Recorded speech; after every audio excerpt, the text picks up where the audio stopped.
तुम्ही चुका करा मी पाठीशी आहे असं शनी महाराज कधीही सांगत नाहीत। माणिकराव कोकाटेंच्या शनी मंदिरातील पूजेनंतर रोहित पवारांनी डिवचलं। मंत्री माणिकराव कोकाटे यांनी साडेसातीपासून मुक्ती मिळावी आणि विरोधकांच्या आरोपांपासून सुटका व्हावी म्हणून साडेसाती मुक्तीस्थळ म्हणून प्रसिद्ध असलेल्या शनी मांडळ येथील शनी महाराज मंदिरात असणाऱ्या अभिषेक आणि पूजा अर्चा करून विरोधकांवर विजय मिळावा अशी प्रार्थना केली। लवकरच कोकाटेंच्या राजीनाम्याबाबतचं चित्र स्पष्ट होईल अशी शक्यता वर्तवली जात आहे। दरम्यान आज माणिकराव कोकाटेंनी गेल्या अनेक दिवसांपासून सुरू असलेल्या विरोधकांच्या आरोपांच्या साडेसातीपासून मुक्ती मिळावी म्हणून मंत्री कोकाटे यांनी दर्शन घेतले। शनी मंदिरात जाऊन शनिदेवाची विधिवत पूजा करत विरोधकांच्या साडेसातीपासून मुक्ती मिळावी म्हणून या साडेसाती मुक्ती ठिकाणाला भेट दिली आहे।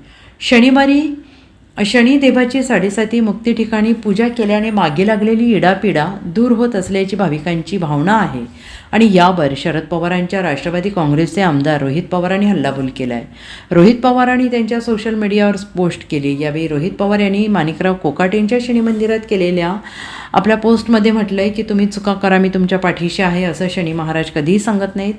तरीही चुका करून अडचणीत सापडल्यानंतरच भल्या भल्यांना शिंगणापूरच्या शनिदेवाची आठवण येते।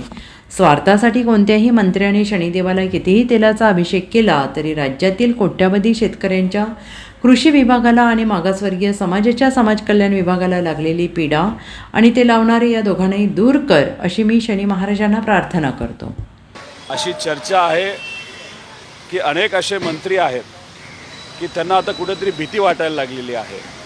काही मोठी मोठी प्रकरणं ही नेत्यांची बाहेर निघाल्यानंतर त्याच्याचबरोबर हनी ट्रॅपचे पण विषय हे चर्चेत आल्यानंतर बऱ्याच मंत्र्यांचे फोन तिथं आता बंद लागत आहेत। आता त्यांचं कदाचित असं म्हणणं असावं तर अशा पद्धतीची चर्चा आहे की कुठेतरी फोन टॅप केले जात आहेत, फोनवर आपण काय बोलतो हे कुठेतरी कुणीतरी ऐकते म्हणून या भीतीपोटी त्यांनी फोन बंद ठेवलेत का अशी फक्त चर्चा आहे, ती मी सोशल मीडियाच्या माध्यमातून फक्त व्यक्त केली। माणिकराव कोकाटे शनी मंदिरात गेलेले नंदुरबारच्या सुप्रसिद्ध शनी मंदिरात जाऊन त्यांनी आज पहिल्या श्रावणातल्या शनिवारी शनिदेवाचं दर्शन घेतलंय।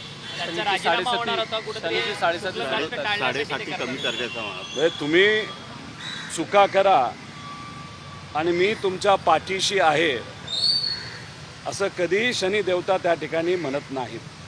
न्यायाचा देवता आहे। आता तुम्ही जर बघितलं तर त्यांच्या विभागामध्ये जी पीडा लागलेली आहे, एक तर कृषी विभागाला पीडा लागली आहे, त्याच्याचबरोबर सामाजिक न्याय विभाग जो आहे शिरसाट साहेबांचा त्यालासुद्धा पीडा लागली, भ्रष्टाचार तिथं चालू आहे। मी उलट शनिदेवताला त्या ठिकाणी प्रार्थना करतो की सामान्य लोकांना या दोन्ही विभागाच्या माध्यमातून आणि इतरही विभागाच्या माध्यमातून जो त्रास होतोय, जी पीडा लागली ती पीडा या गरिबाची जाओ, या विभागाची जाओ अशी मी शनी देवताला त्या ठिकाणी प्रार्थना करतो। त्यामुळे किती तुम्ही मंदिरात गेला, कुठेही तुम्ही प्रार्थना केली तरी एक त्या दोन्ही नेत्यांना सांगतो की कुठलीही देवता हे कोणाचं ऐकतात तर सामान्य लोकांचं ऐकतात आणि आज सामान्य लोकांची इच्छा आहे की तुम्ही ती खुर्ची सोडावी आणि कुठल्या तरी सक्षम व्यक्तीकडे ते पद जावं जेणेकरून आत्ता होणारा अन्याय हा कुठेतरी कमी होईल। Bureau report SBN Marathi Mumbai.